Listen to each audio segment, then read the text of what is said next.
ఈ కజ్జిలి ఔషధాలు అంటారు సార్. ఈ కజ్జిలి ఔషధాలు అంటే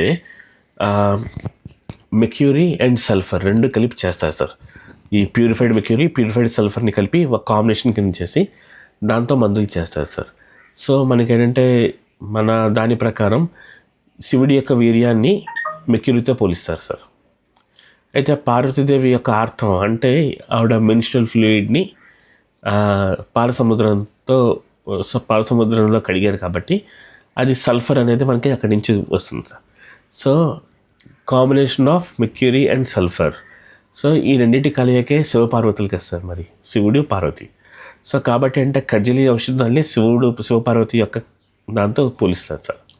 అంటే వీళ్ళిద్దరూ కలియక అని చెప్పి అంటారు సార్. సో ఈ మందుకి ఏంటంటే విపరీతమైన విశిష్టత, విపరీతమైన పవర్ఫుల్గా పనిచేస్తాయి సార్ ఇవి. సో రెండోది అంటే రస ఔషధాలు.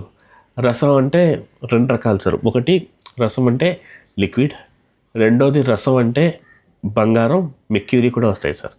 సో ఇవన్నీ ఏంటంటే ఎక్కువగా శివుడు కొన్ని గ్రంథాల్లో వీటి గురించి చెప్పారు సార్.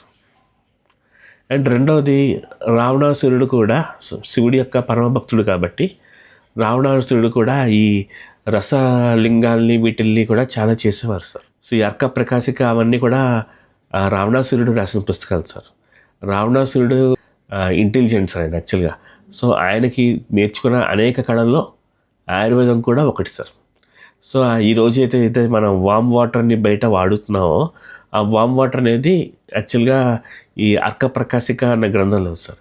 ఈ అర్క ప్రకాశిక అనేది రాసింది రావణాసురుడు సార్.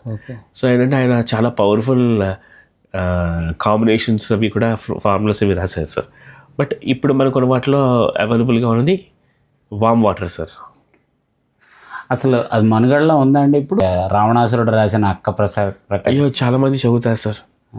ఈ పీజీ స్కాలర్స్ ఆయుర్వేదాలో చదివేటప్పుడు వాళ్ళు రిఫరెన్స్కి వాటికి వాడుకుంటారు. అది బాగా చదువుతారు సార్. అర్క ప్రకాశిక ఒకటి, దాంట్లో డిఫరెంట్ డిస్టిలేషన్స్ అంటే ఈ ఎలా తయారు చేయాలి, డబుల్ డిస్టిలేషన్స్ ఏంటి, ఇవన్నీ కూడా దాంట్లో చాలా బాగా పొందిపచ్చి చెప్పారు సార్. బట్ ఎటు వచ్చాయంటే రావణాసురుడు ఈ రసశాస్త్రంలో అంటే ఆయనకి నేను విన్నంత ప్రకారం రసశాస్త్రంలో ఆయనకి విపరీతమైన ఇష్టం సార్. ఒకటి ఆయనకి ఇష్టమైన దాంట్లో ఒకటి వైద్యం, రెండోది బంగారం.